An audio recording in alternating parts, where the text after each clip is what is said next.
Hello everyone, thanks for joining me in today's video. Today we'll be making this nice looking subscription panel. Again, the inspiration for this design comes from UIDesignDaily.com. So let's just jump into it.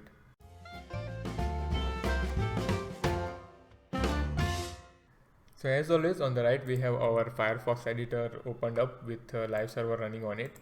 And on the left we have Sublime Text Editor with index.html, style.css, main.js and design.txt file opened up. In design.txt I have some of the things that we will use for this project. And in index.html we are just setting the title to subscribe panel. Then we have two meta tags setting up the character set and viewport. After that we have a link which points to the CDN of CSS through a CDN, and it's pointing to CSS of Font Awesome, that, and we'll be using one of the icon from Font Awesome. After that we have a link that links our HTML to style.css file, and yeah, that's it. And finally we have a script tag that links our main.js to our index.html. So let's get started with HTML part of the story. But before we do that, let's look at the design. I just realized that in the recording the background is washed out. We'll fix it in when we are coding up our subscription panel or subscribe panel. So looking at the layout, we see that we have some text at the top, then we have email input element, and then we have a button which just says sign me up, and then finally we have a testimonial, and everything is inside this nice looking container. So let's create a div tag and we'll give it a class of container. So let's do that. Let's say div, let's give it a class of container, and inside that first thing that we'll put is this text. Let's create a p tag, and I have already copied the text here so we don't waste time doing that. Let me just paste it here, and there we have our text. If you notice, first the initial words are bold, so let's do that. So to do that in HTML we can use a strong tag, so we'll use that. I think it goes till here, right? There we have it. So that finishes up the initial text. After that we have input tag, which will take email address, and then there's a button, and let's put both of them inside a container. So let's create that. We'll create a div tag here, and let's give it a class of email container. Inside that we'll create a input element, type will be text, and let's give a placeholder attribute, because I think this input element has a placeholder which just says your email address. So we'll do that, your email address. Okay, beside that we have a button, so let's create that button, and it says sign me up. Let's do that here, sign me, capital M, up, and there's an exclamation mark. So there we have a button. After that we have a line which is a testimonial from a user called Roxy Ray. So let's put that, and let's put everything under a container called testimonial container. So for that we'll create another div tag. Let's give it a class of testimonial container, and inside that let's create a p tag with the text which just says easily the best WordPress email I get. So let's do that, and it's inside double quotes. It says easily the best WordPress email I get. Okay, and the fonts are italicized, so let's, and we can, in the HTML we can do that using em tag, stands for emphasis I guess. So we'll do that. Let's close that, and in our live server we'll see that fonts are now italics. After that we have details of the user with the photo and name. So for that we'll also put them, let's put them inside a div tag. Let's give it a class of user container also, and let's not worry about the image. For now, we'll just create a circle. So I'm just creating a div tag with a class of circle. We'll style it later on in the style.css. And after that, we have name of the user, which just is RO. What's the spelling? Okay, Roxy Ray. ROXIE Ray with capital R. Okay, and then finally there is this cross at the right top of the container. So for that we'll use icon from Font Awesome. I have copied it here, so let me just copy it from design.txt and let's put it inside a div tag. So let's create a div. We'll give it a class of close and let's put it inside that. So there we have our cross icon. So I think that's all we need from HTML side. Let's go ahead to style.css to finish up the styling. And this looks bad, right? I mean, without CSS, HTML will look really bad.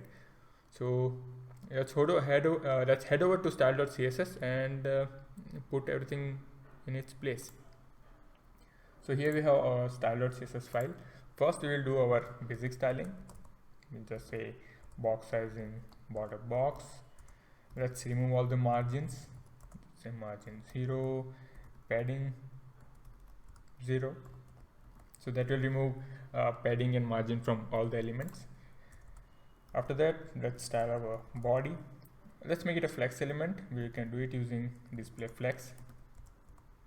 Align item center, justify content center. And by doing this, our container, which is the only child element of the body, actually not the only child element, we have two child elements, but that's the div tag, right? That's the only div tag as a child of body will get centered. Let's give it a height of 100 viewport height, so it will be centered. Now we haven't defined any width of the container, so once we do that, you will see that it will get centered properly. After that, let's put some background color to our body. Let's pick it from the color panel. It says F3, F3, F3. You can just click on it and it will get copied. Okay, now let me just save it here. Let's change it to E3, which is a little bit darker color, and I think that's visible. So that's all for the background color for the body. Let's go ahead to our container, and let's give it background color first, which will be white, FF. Okay, let's give it a width of 80%. There we have it. Let's make its border rounded. So for that we use border radius of 10 pixel. Okay, let's put some padding of 50 pixel, and let's center everything using text align center. Okay, also let's change the font for this design. For this design we'll be using this Montserrat. I don't know if I'm pronouncing it correctly, but we'll use this font. It's a link to Google Fonts. Just head over to Google Fonts and then you can just search for this font Montserrat, and then you will get this import option in CSS. And then the way we'll use it is we'll just say in the style we'll just say font family, double quotes, single quotes, Montserrat, and then if that doesn't load, we can just default to sans serif, right? Okay, this looks good. Let's reduce the font size a little bit. So that will just head over to body, and then we'll say font size 0.85 em. Yep, that looks good. But these lines are quite together. Let's use line spacing to have some space between those lines. So for that, I think we'll use line height of 10 pixel. That looks better. So I think that's all that is needed from for the styling of the initial text. Now let's head to our email container and style our input element and the button. First thing that we'll do is let's copy the name of the container, email container, Control C, Control V, and then let's put margin on top and bottom. So for that we'll just do margin 40 pixel and 0 pixel because we don't want anything margin on left and right. So I think that's how we have some little bit of spacing on top and bottom, so we just did that. Next thing, let's again make this element also a flex element. We just do display flex, align item center, display content center. There we have it. I think that's all we need from email container. Let's go to the input element of email container, and the way we'll do it is we'll select that element through email container input, and then we'll just say height, let's say 40 pixel, width we'll make it as 70%. Okay, let's put a bit of padding so that the placeholder and all the inputs are not touching the left edge. We'll put padding left, say padding left 20 pixel. Okay, and let's give it a border.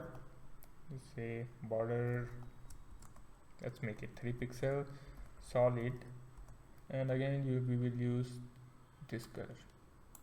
Control C, Control V. Okay, so there you have our border for the input element.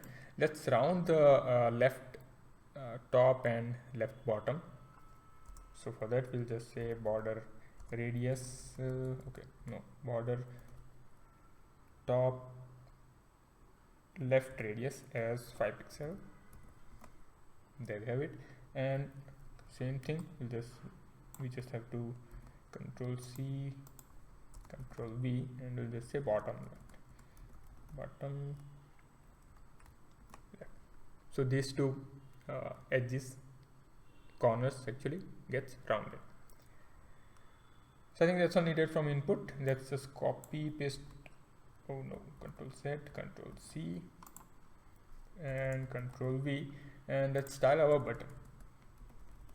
Button height will be same as the input, 40 pixel. Width, let's reduce it to 30%. Then we don't want any padding, so let's remove that. Border, let's keep it as 3 pixels, sorry, but let's change the color. So color again we'll pick from the color palette of UI Design Daily, and just click on it, it's copied. I'll just put it here, Control V, let's save it. Okay, now also we don't want the color of the button to be grayish, we want it to be same as of this one. So for that we'll just do background color, paste it, done. And we don't want these edges to be rounded, we want the edges on the right to be rounded. So instead of left we'll just say right. Okay, that looks good, and that finishes up our email part. Next, I think we don't need to do anything for this text that we have here. We'll directly jump to the user container and style the user. So let's just jump to user container. We'll select it using the dot user container selector, and then we'll again make it a flex element. So for that we'll just say display flex, align item center, display content center. Okay, let's style the circle, which kind of represents the image of the user. So we'll just go here and we'll just say dot circle. Let's get a height of 30 pixel, width of 30 pixel, and background color same as that of the button. Yeah, correct. Control C, Control V here. There we have it. But we need to round it, so for that we'll just say border radius of 50%. And let's set a bit of spacing between both of these elements. We'll just put a margin to the circle, margin height of let's say 5 pixels. There we go. Now we also have a little bit of spacing between this text and the user information. So let's put a bit of margin bottom to the user container. Okay, will that work? One sec, let's check it. User container. Yeah, I think that should work. So let's put user container, let's put margin top of let's say 10 pixels. There we go. We have a bit more spacing between this text and the user. Now finally we need to position this cross, so let's go ahead and do that. But for that we need to make our container a relatively positioned element. Position relative, and then we will style our close class and we'll position it as absolute. Now it comes up here, but we don't want it to be at this position, we want it to be at this position, top right. So for that we'll say top offset of 10 pixel and right offset of 15 pixel. Now the way offset works is you specify the distance from whatever the property you're specifying it. So top 10 pixel means 10 pixel space from the top, right 15 pixel means 15 pixel from distance of 15 pixel from the right edge. So that's why now it will get positioned here.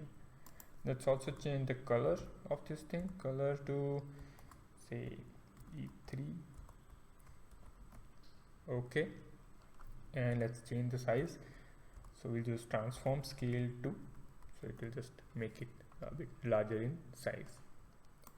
Let's add a little bit of micro interaction to our form. I mean, now layout wise this is all done, but let's add a little bit of micro interaction, like whenever my mouse is on top of the button we don't see any change here. Also okay, this color doesn't suit, they both are darker, so let's change the color of the font inside the button. We'll just say color FF. That looks much better. Also there's no change in the pointer when I move over the button, so for that we'll just say button hover, that's the state, and I want my cursor to be pointer. Okay, so now when I move my mouse over the button, the cursor changes to pointer. Okay, let's also add a little bit of another micro interaction, which just says button active. So when I click on the button, I want this font to get a little bit smaller. So for that I'll just say font size to be 0.95e. Save. Now it looks, I mean, and now it feels, you know, something like when you click on the button something is happening, right? So this is kind of a small interaction, but it adds a lot to the user experience, right? And then finally also let's do the same thing to this cross. So for that we'll just go down and we'll just say close hover. Again let's make cursor to pointer and close active. Now let's for this one let's change the let's scale the icon a little bit lower, so I'll just say 1.8. There we go. So guys, that's all I have for today's video. Let me know what all things you would change in the code layout to make it even better. So thanks for watching. Yeah, that's it. I'll see you in tomorrow's video. Bye bye. Looking at the recording, I just realized that we forgot to add the shadow to the container, so let's do that in style.css. Actually, without the shadow, the look of the subscribe panel is not that good. It doesn't, you know, bring it out, but okay, anyway, we forgot. Now let's do it. So we'll use this color from the color palette again from the design, and let's add a box shadow. We don't want any offset, so we'll do 0 pixel, 0 pixel, let's do 20 pixel of blur and 0 pixel again, and then finally we'll put the color. Now let's see how it looks. That looks much better. I don't know, somehow I forgot to add the box shadow. So guys, that's it. Yeah, I'll see you in tomorrow's video. Bye bye.